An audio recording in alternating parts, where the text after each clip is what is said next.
یہ جمہوری نظام آپ کو کوئی ڈبوں میں بند نہیں کر رہا بلکہ اس میں ایک سپیس ہے.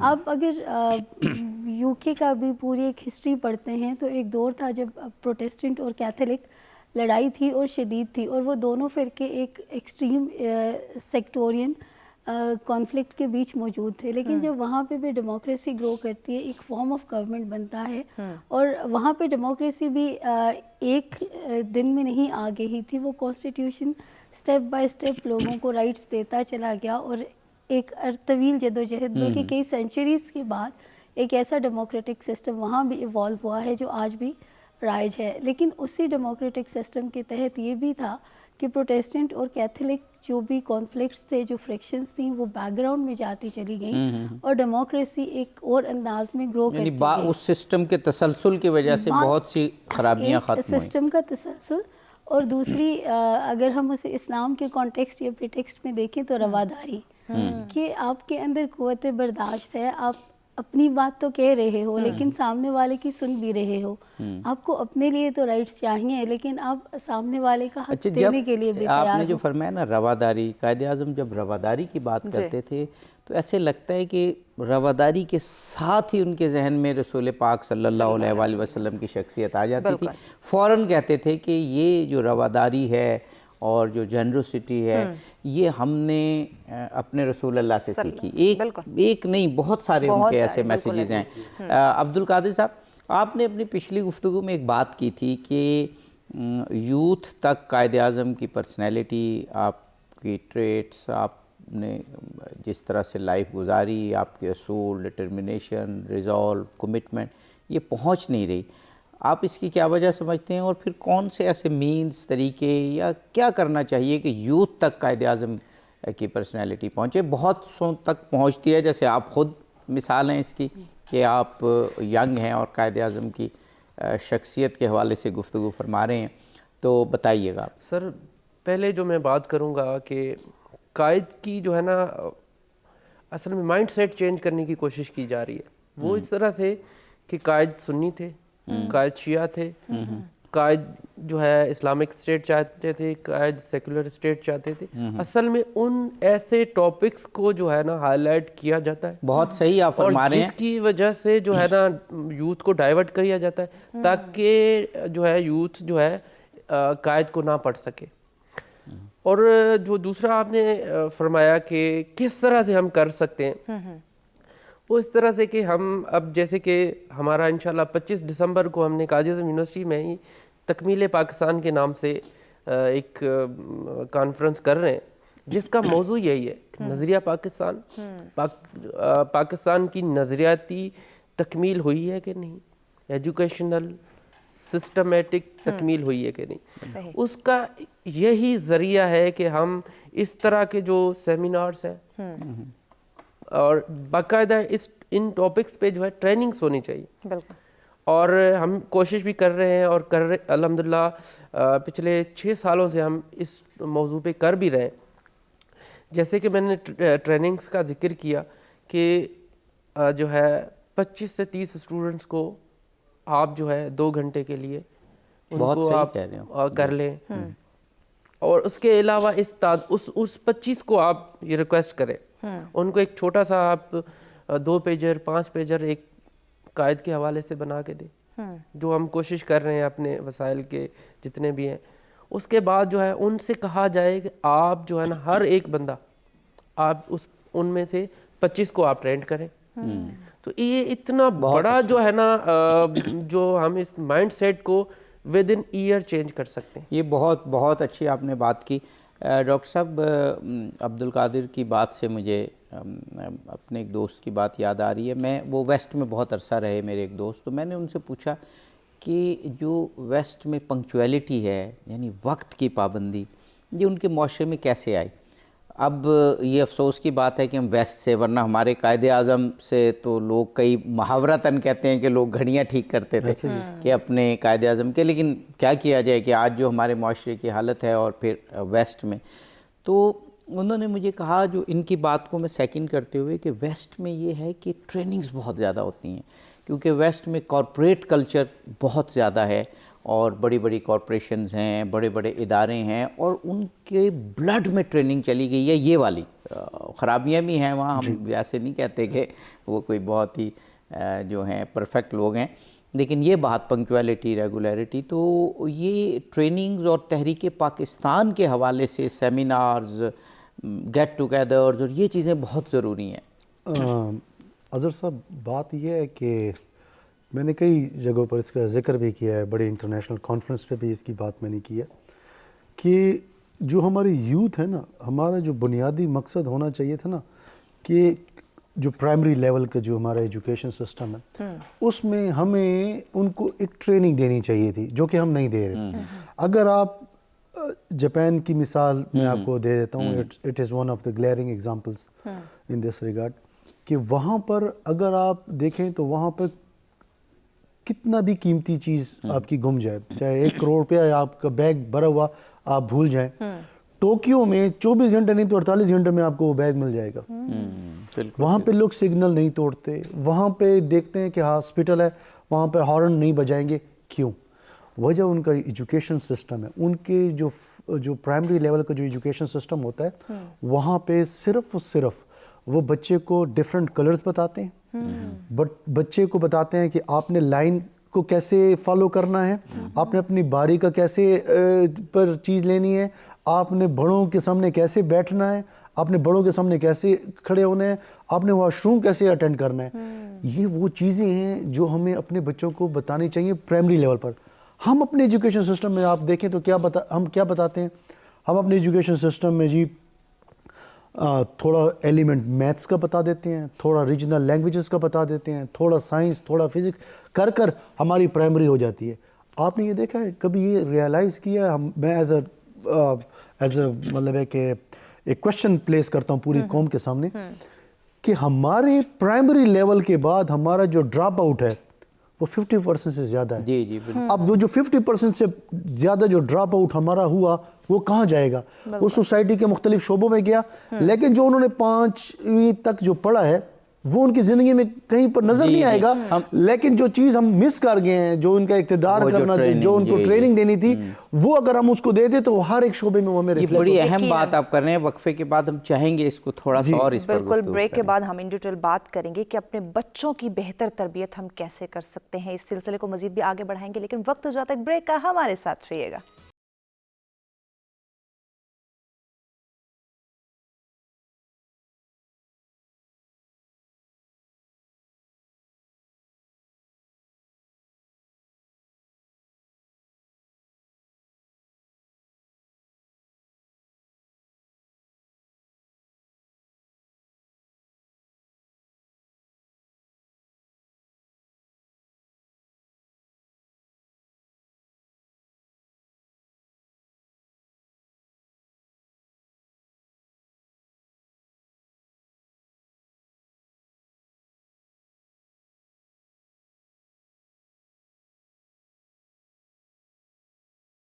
مشن پاسبان ملت میں آپ تمام دیکھنے والوں کو کہیں گے خوش آمدید. آج کا ہمارا موضوع کہ قائد اعظم کی نظر میں جمہوریت کا تصور, اس پہ ان ڈیٹیل گفتگو کا سلسلہ جاری ہے. اسٹوڈیو میں مہمان ہمارے ساتھ موجود ہیں. پروفیسر ڈاکٹر عنایت کلیم صاحب ہمارے ساتھ ہیں, ان کے ساتھ تشریف فرما ہے پروفیسر ڈاکٹر راحت زبیر ملک صاحبہ, ان کے ساتھ تشریف فرما ہے پروفیسر عبدالقادر صاحب. آپ تینوں مہمانوں کا بہت شکریہ, آپ نے ہمیں جوائن کیا ہوا ہے. جی عابد صاحب. جی بلکہ وقفے سے قبل ڈاکٹر صاحب ایک بات ٹریننگ کے حوالے سے کر رہے تھے, میں چاہ رہا تھا وہ آپ مکمل کر لیجیے. میں سر یہی بتاؤں گا کہ ٹریننگ جو ہے نا, سب سے پہلے آپ نے جو بچے کو دینی ہے وہ گھر میں ہی دینی ہے. گھر سے ہم لوگ بعض اوقات ہم یہ فوکس کرتے ہیں کہ بچے کو ہم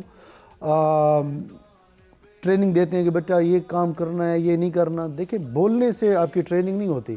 وہ کہتے ہیں نا, ہم پروفیسر ہیں تو ہم تو یہی کہتے ہیں کہ we should lead by an example. ہمیں بچے دیکھیں, آبزرو کریں, تو جو آبزرو کرنے کا جو ایلیمنٹ ہوتا ہے بچوں میں وہ بہت زیادہ ہوتا ہے, اور اس سے ہی بچے سیکھتے ہیں. آپ ان انٹینشنلی آپ کو پتہ نہیں ہوتا کہ بچے کتنا آبزرو آپ کو کر رہے ہیں, کتنا نوٹس کر رہے ہیں. اور اب لیٹ سپوز اگر آپ کہیں کھڑے ہیں, آپ نے سگنل توڑ دیا, بچے نے نوٹ کر دیا, بچے آپ کو آبزرو کرے گا. کیوں کرے گا؟ کیونکہ آپ اس کے لیے رول ماڈل ہیں. اسی طرح بچہ آبزرو کرے گا اپنے ٹیچر کو کیونکہ وہ اس کے لیے رول ماڈل ہے. اسی طرح وہ آہستہ آہستہ پھر آگے جائے گا, اپنے باس کو دیکھے گا. تو یہ چیزیں ہم نے ان انٹینشنلی ہم کرتے ہیں جس کی وجہ سے ہم اپنے بچوں. دوسری بات میں نے ایک دیکھا ہے ہمارے معاشرے میں ایک یہ بھی بہت بڑا فقدان ہے کہ all the time we compare our society with the waste.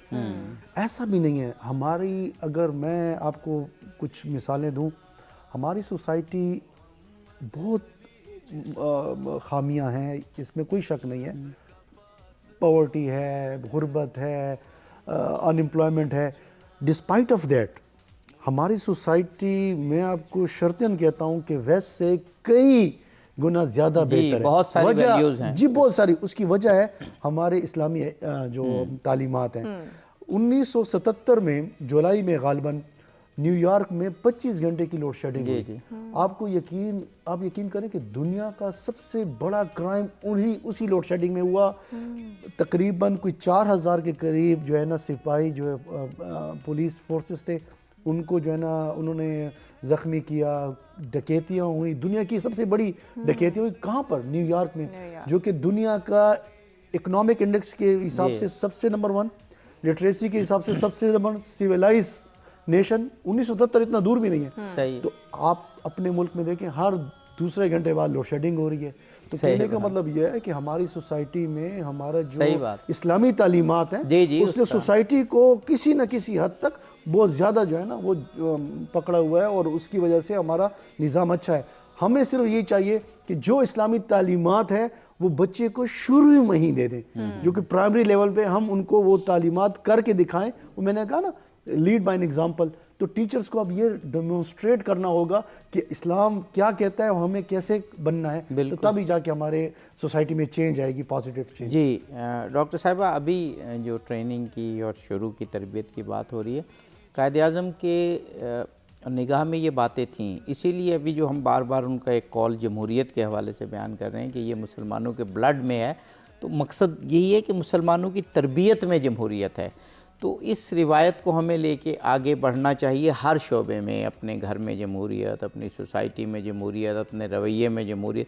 جب رویے میں جمہوریت کی بات کرتے ہیں تو یہ ٹالرنس میں ڈپکٹ ہوتی ہے کہ آدمی دوسرے کو سپیس دے, دوسرے کی بات کو ٹالریٹ کرے.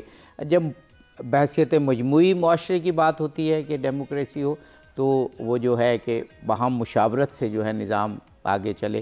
تو یہ چیزیں ہم جب تک کہ اپنے معاشرے میں اپنائیں گے نہیں, وہ قائد اعظم کا پاکستان جسے کہتے ہیں نا, قائد کا پاکستان, وہ نہیں بنا سکیں گے. بالکل آپ ٹھیک کہہ رہے ہیں. اور اس کے لیے جو چیز بنیادی طور پر ضروری ہے, تربیت بھی بہت ضروری ہے, واقعی ایک بنیادی نقطہ ہے. لیکن اس تربیت کے ساتھ ساتھ ایک سینس آف سیکیورٹی بھی چاہیے, اور وہ سینس آف سیکیورٹی آئے گی جب سوسائٹی میں انصاف ہوگا. اور انصاف تب ہوگا جب آپ کا سسٹم پراپرلی کام کرے گا. ہم یہ دیکھتے ہیں کہ ایک عجیب سی ڈس سیٹسفیکشن ہے آج یوتھ کے اندر, اس لیے کہ جب جاب کی بات آتی ہے تو ایوری باڈی بلیوز کہ یار میرٹ کی تو ایسی کی تیسی ہو گئی ہے ملک میں, تو جو کرنے کی ضرورت ہے وہ یہ ہے کہ کہیں سے کوئی سفارشی رکا, کوئی خط, کوئی حوالہ چاہیے کہ جو ہمیں جاب دلا سکے. جتنا اچھا بھی پڑھ لو ہمارا گریڈ اچھا نہیں آئے گا, کیونکہ فلاں ٹیچر کا فیوریٹ ہے اس کا گریڈ آئے گا. اب ٹیچر کیا کر رہا ہے, کہیں نہ کہیں وہ بھی اس معاشرے کا حصہ ہے, اور کچھ چیزیں ہیں جو اس کے رویے میں بھی غلط ہیں, وہ بھی ٹھیک کرنے کی ضرورت ہے. لیکن یہ ٹھیک ہوگا کیسے؟ اس کے لیے ضروری یہ ہے کہ ہمیں اپنے اسٹیٹ سسٹم کو اوور آل ٹھیک کرنا ہے. اور پاکستان کا سسٹم اوور آل ٹھیک ہوگا اگر ہم وفاقی پارلیمانی جمہوریت کو پراپرلی اپنائیں گے. وفاقی پارلیمانی جمہوریت کا جو ڈیزائن تھا, جس کے اندر پارلیمان معتبر ہے, اس کے ساتھ وفاقی اکائیوں کے رائٹس ہیں, اور جیسا کہ قائد اعظم کا کانسیپٹ تھا کہ آپ کے صوبے اپنی ڈومین میں آزاد ہوں, اور پھر فیڈرل فارم آف گورنمنٹ ہو جس میں کچھ پاورز ہیں جو اسٹیٹ کے پاس ہیں, باقی صوبوں کے پاس ہیں. وہ رائٹس کی ڈسٹریبیوشن کا ایک پراپر سیٹ اپ ہے.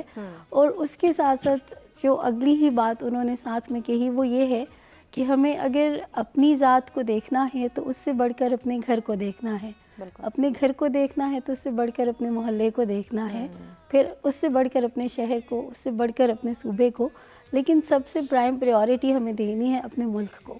یعنی ہے ہمارے لیے سب سے پہلے پاکستان, لیکن وہ سب سے پہلے پاکستان تبھی آئے گا, اور وہ انکلکیٹ ہونا ہے, وہ وقت کے ساتھ انکلکیٹ ہونا ہے, اور اس کے لیے ہمیں ایک لمبی جدوجہد کی ضرورت ہے.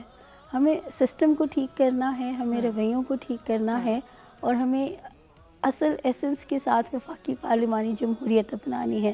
جب تک وفاقی پارلیمانی جمہوریت نہیں ہوگی سوشل فرسٹریشن اور ڈسسیٹسفیکشن رہے گی, اور یہ ڈسسیٹسفیکشن ہماری گروتھ, ہماری گرومنگ, ہماری یونٹی, ان ساری چیزوں کے لیے ایک بہت بڑی رکاوٹ ہے. تو مجھے یہ لگتا ہے کہ ہماری کمٹمنٹ اگر جمہوریت کے ساتھ ہو, اور اس جمہوریت کے ساتھ ہو جس کا ڈیزائن قائد اعظم نے دیا تھا, تو کوئی شک نہیں کہ پاکستان ترقی کرے گا, بہترین اکانومی بھی بنے گا اور بہترین جمہوریت بھی. جی عبدالقادر صاحب, ہماری جو ینگ جنریشن ہے وہ اس عزم کے ساتھ آپ سمجھتے ہیں کہ قائد اعظم کے اصولوں پر, جمہوری اصولوں پر, جو بار بار قائد اعظم کہتے تھے کہ ایک اسلامی جمہوری فلاحی ریاست ہم نے بنانا ہے, ینگ جنریشن تک وہ پیغام پاس ہو رہا ہے قائد اعظم کا؟ میں نے شروع میں بھی یہ ذکر کیا تھا کہ کچھ ادارے اس میں کام کر رہے ہیں, اور لیکن اس سطح پہ نہیں کر رہے جس پہ ہمیں اسٹرگل کرنی چاہیے. میں ایک چھوٹا سا جو ہے نا قائد کا حوالہ دینا چاہوں گا. 5 فروری 1945 میں بمبئی میں سیرت کانفرنس میں نبی کریم صلی اللہ علیہ وسلم کے برتھ ڈے کے ڈیٹ میں کولمبو کے ایک اخبار کو انٹرویو دیتے ہوئے انہوں نے فرمایا کہ دین اسلام جو ہے وہ آیا ہی اس لیے کہ جمہوریت, امن اور انصاف کی بنیاد جو ہے, اور انصاف تاکہ لوگوں کو جو ہے جو ہماری سوسائٹیز ہیں ان کو مہیا کیا جائے, انصاف مہیا کیا جائے. تو بیسیکلی یہاں پہ اب چیزیں آ جاتی ہیں کہ ہم ڈفرینشیٹ کرتے ہیں کہ یہاں پہ مجھے دیکھنے کو ملتا ہے کہ کچھ اسٹوڈنٹس میرے پاس آتے ہیں, میرا تعلق سندھ سے ہے, کہ جی آپ فیورٹزم کریں گے. تو اس چیز سے قائد نے بالکل منع کیا. آپ نے پاکستان کو دیکھنا ہے, آپ نے کوئی علاقے کو نہیں دیکھنا. اور دوسرا ایک کافی چیزوں میں جو ہے نا مکسڈ چیزیں جو ہے نا یوتھ کے ساتھ کی گئی ہیں, جیسے کہ اسٹیٹ اور گورنمنٹ میں یہ فرق ہوتا ہے. یہ چیزیں سمجھنے کی بہت ضرورت ہے کہ جو اسٹیٹ ہے وہ پاکستان ہے, اور اس کو چلانے کے لیے 5 سال کے لیے گورنمنٹ آتی ہے جو اس اسٹیٹ کو چلاتی ہے. لیکن ہم کیا کرتے ہیں, اگر تنقید کرنی ہو نواز شریف پہ, تنقید کرنی ہو عمران خان پہ, تنقید کرنی ہو کسی ادارے پہ, تو ہم اسٹیٹ پہ بھی تنقید کیے جا رہے ہیں. فرق بالکل رکھنا چاہیے, بالکل صحیح بات ہے. ڈاکٹر صاحب, قائد اعظم ڈیموکریٹک ویلیوز کے بارے میں اتنے حساس تھے کہ فادر آف نیشن تھے, اور وہ تو جو کہتے وہ آئین بن جاتا. ایسا ہی ہے. لیکن ان کا خطاب کسی بھی قوم سے ہو, جیسے امریکن نیشن سے خطاب میں بھی آپ نے کہا, پھر خود کانسٹیٹیوشنل اسمبلی میں تقریر میں کہا کہ یہ قانون آپ نے بنانا ہے. لیکن مجھے یقین ہے کہ یہ قانون جو ہے, یہ کانسٹیٹیوشن ہے, یہ جمہوری ہوگا جو اسلام اور قرآن کی تعلیمات کو اپنے اندر سموئے ہوئے ہوگا. یعنی گائیڈنس دے رہے ہیں لیکن وہ رول نہیں کر رہے, کوئی چیز رولنگ نہیں دے رہے کہ ایسا ہو, وہ اسمبلی پہ چھوڑتے ہیں. ہاں ڈاکٹر صاحب, آپ کی بات کو آگے بڑھائیں گے چونکہ بریک ہمیں ایک لینی ہے. بریک کے بعد ان ڈیٹیل آپ سے بات کی جائے گی. ناظرین ہمارے ساتھ رہے گا, ملتا ہے ایک شارٹ بریک کے بعد.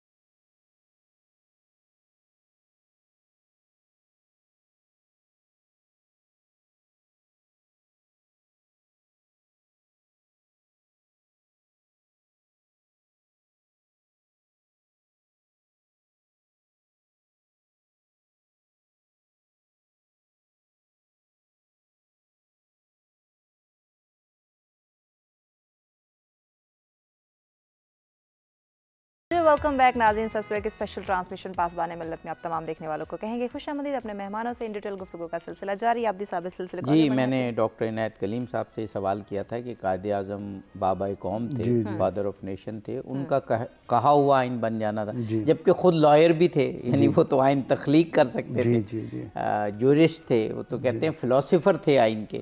لیکن وہ جہاں بھی کہتے ہیں, جب جتنے بھی خطابات ان کے سنے, وہ جو بڑا مشہور امریکی عوام سے خطاب ہے, پھر کانسٹیٹیوشنل اسمبلی سے خطاب, تو اس میں انہوں نے کہا آئین آپ بنائیں گے.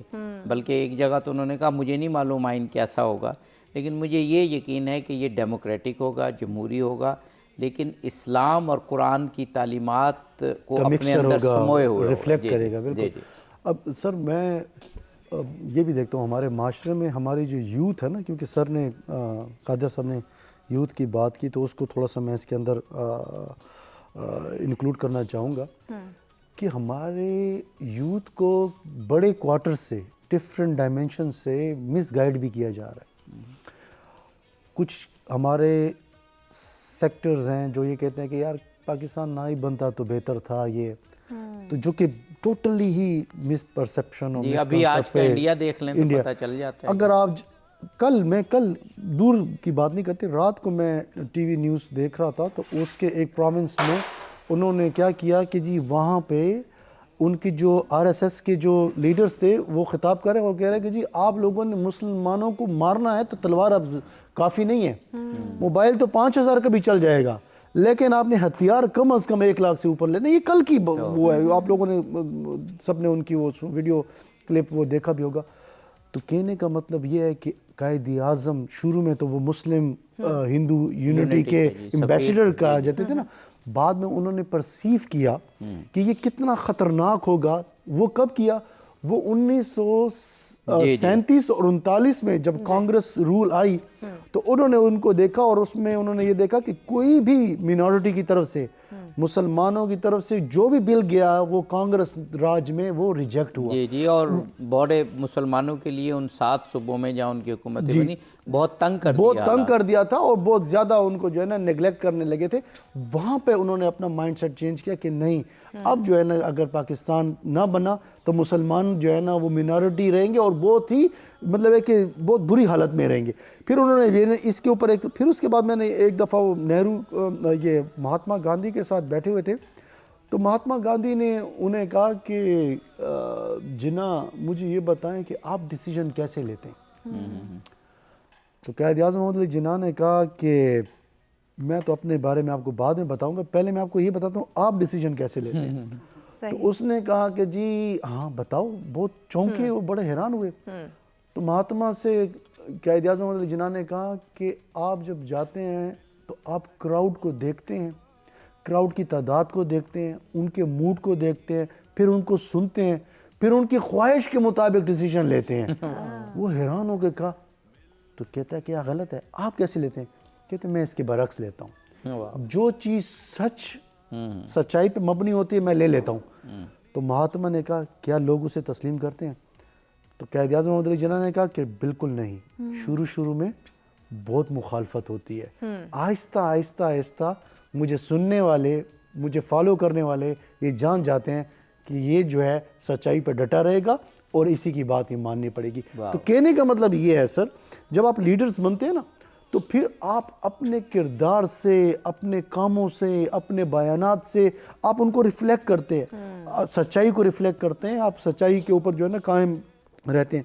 اسی طرح میں ایک اور چھوٹا سا میں آپ کو ایک وہ بتاؤں کہ قائد اعظم محمد علی جناح تو ڈیموکریٹک، جیسے آپ نے کہا نا وہ وکیل بھی تھے، ایک لائر تھے اور بہت خود کانسٹیٹیوشن لکھ سکتے تھے. انہوں نے کیوں کہا؟ سب سے بڑی جو ریزن تھا نا، لاجیکل ریزن، وہ تھا امپاور کرنا.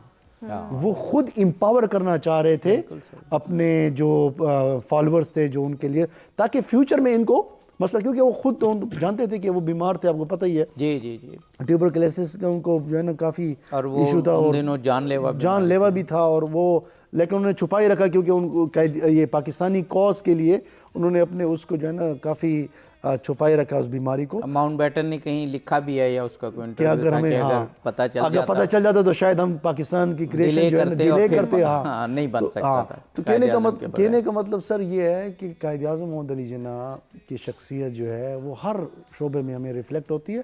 ڈیموکریٹک تھے، امپاور بھی کیا. ان کے جانے کے بعد ہمیں کچھ سانحہ کا سامنا ہوا، لیکن جب تک وہ تھے تو ہم نے یہ دیکھا کہ انہوں نے پاکستان کو آزاد بھی کروایا جو کہ امپاسبل تھا، اور اس کو جو ہے نا بر صغیر میں جو ہے نا ایک شائننگ سٹار کی طرح. ڈاکٹر صاحب، قائد اعظم نے اکثر جب ڈیموکریسی کی بات کی تو ڈیموکریٹک ویلیوز کی بات کی، اور وہ جو بھی ہم نے کہا کہ یہ ویلیوز ہم نے 1300 سال پہلے سے سیکھی ہیں. تو آپ کے نزدیک جو ہم نے ذکر بھی کیا، لیکن میں چاہ رہا ہوں کہ ایک مرتبہ آپ ایک کمپریہنسو انداز میں اپنے رائے میں بتائیے کہ ڈیموکریٹک ویلیوز، ہمیں ان کو اہمیت دینی ہے، ان کو آگے بڑھانا ہے، ان کو اپنانا ہے، وہ ویلیوز کے بارے میں. جی جی جی جی ضرور. تھوڑا سا اس کے اوپر اگر آپ کی اجازت ہو میڈم. جی جی. Please please. آپ کو پتہ ہے سر، دنیا میں پورے 193 ریکگنائز یو این کے کنٹریز ہیں، اور اس میں سے 194 جو ہے وہ پیلسٹائن ہے، آبزرور اسٹیٹس کے ذریعے. تمام جتنے بھی ڈیولپڈ کنٹریز ہیں جو فرسٹ کیٹیگری میں ہم جن کو ہم پلیس کرتے ہیں، ان تمام ممالک کا لوکل باڈی سسٹم ہے. بالکل ٹھیک ہے. لوکل باڈی سسٹم جو ہوتا ہے that bring trickle down effects in your society نا. بالکل وہ ایک جمہوری، جیسے آپ نے کہا نا ویلیوز اور ایک اس کو جو ہے نا پروموٹ کرتا ہے، تو وہ ہے ہمارے ملک میں. وہ لوکل باڈی سسٹم جو ہے نا، اس کے نہ ہونے کی وجہ سے جو ہے ہمارے جو میچور پولیٹیکل یا پارلیمانی سسٹم ہونا چاہیے تھا، وہ ہمیں جو ہے نا نظر آتا ہے. یعنی جو تھوڑا سا ویک، امیچور، اس کا تسلسل بہت ضروری ہے. انٹالرنٹ ہم دیکھتے ہیں. وہ ٹالرنٹ سوسائٹی تبھی بنے گی کہ ہم ٹرکل ڈاؤن افیکٹ لائیں گے، اور وہ لوکل باڈی سے آئے گا، جو کہ ہر جتنے بھی ڈیولپ کنٹریز ہیں آپ دیکھ لیں، ان تمام کا لوکل باڈی سسٹم ہے. وہ لوکل باڈی سسٹم آپ کے ڈیموکریٹک سسٹم بہت بہت اسٹرانگ ہوتا ہے. ابھی پرائم منسٹر عمران خان نے مثال بھی دی تھی تہران اور لنڈن کی. آپ تہران میں اور لنڈن میں دیکھ لیں، میرا خیال مثال بھی انہوں نے اس لیے دی کہ جو لنڈن کا اور تہران کا میئر ہوتا ہے وہی آگے جا کے صدر بن جاتا ہے. یعنی اور کامیاب ترین وہ ہیڈ آف اسٹیٹس بنے جو میئر سے آگے لے. اور دوسری بات ہے نیچے سے نا، آپ نے اس سے دیکھا ہو تو لوکل باڈی سے وہ ٹرکل ڈاؤن افیکٹ لے کر آتا ہے. وہ دیکھتا ہے کہ جی گراس روٹ لیول پر یہ وہ کیا ویلیوز ہیں پرابلمز ہیں جو کہ ہمیں لانے چاہیے. جی ڈاکٹر صاحب آپ بھی اس میں تھوڑی سی ڈاکٹر صاحب کی بات آگے بڑھاؤں گی کہ ایک تو انہوں نے بات کر دی چیزوں کو ٹریکل ڈاؤن کرنے کی. اس کے ساتھ اگر ہم تھوڑا سا مزید غور کریں تو یہ بھی سمجھ آتی ہے کہ کیونکہ لوکل باڈیز ہماری مسنگ رہتی ہیں موسٹ آف دا ٹائمز، تو پارلیمان میں جو کام ہونا ہے وہ بیسیکلی کانسٹیٹیوشن بنانے کا ہے، اسٹیٹ کے لاز بنانے کا ہے. وہ والا کام وہاں بھی پھر پراپرلی نہیں ہوتا، کیونکہ وہ لوگ جو لوکل باڈیز کا کام ہے بیسیکلی وہ پارلیمان میں ہو رہا ہے، اور جو کام پارلیمان میں ہونا چاہیے وہ بیچ میں ایک مسنگ لنک کی طرح ہے، جو جلدی جلدی پھر لاز پاس ہو جاتے ہیں اور اس کے آفٹر ایفیکٹس اسٹیٹ کو بھگتنے پڑتے ہیں، ہمارے عوام کو بھگتنے پڑتے ہیں. یہ تو ایک چیز ہے. دوسری جو ڈیموکریٹک ویلیوز کی بات ہم کر رہے ہیں اور قائد اعظم کے حوالے سے کر رہے ہیں، تو قائد اعظم ہی کی اسپیچ ہے کہ ابھی جو ہماری اسٹیٹ بنے گی اس میں Hindus would cease to be Hindus and Muslims would cease to be Muslim. 11 اگست والی اسپیچ. لیکن اگر اسی 11 اگست والی اسپیچ کو ہم تھوڑا سا آگے پورا پڑھنے کی کوشش کریں تو انہوں نے اس میں بڑی کلیئرٹی سے یہ بات کی ہوئی ہے کہ اس سے ان کا یہ مطلب نہیں کہ ہندو ہندو نہیں رہے گا اور مسلمان مسلمان نہیں رہے گا، بلکہ ہندو ہونے کی وجہ سے جو آپ اس کو ڈسکریمنیٹ کریں یا مسلمان ہونے کی وجہ سے آپ اس کو ڈسکریمنیٹ کریں وہ نہیں رہے گا. اس کے بعد یعنی پاکستان بننے کے بعد ایک ایسی ڈیموکریسی ڈیولپ ہوگی جس میں انسان ہوگا. مذہب کی ویلیو پہ، سیکٹ کی ویلیو پہ، اپنی کسی کاسٹ اور کریڈ کی ویلیو پہ آپ کسی کو لک ڈاؤن اپون نہیں کریں گے، بلکہ اس ملک میں رہنے والا ہر انسان انسان ہوگا. اس کا مذہب کیا ہے یہ اس کی بات ہے، اور وہ مذہب کیسے چل رہا ہے. یہاں ہمیں ایک بریک لینی ہے، بریک کے بعد جی بالکل، مذہب کیسے چل رہا ہے یہاں سے بات کو مزید بھی آگے بڑھائیں گے. وقت ہو جاتا ہے بریک کا، ہمارے ساتھ رہیے گا.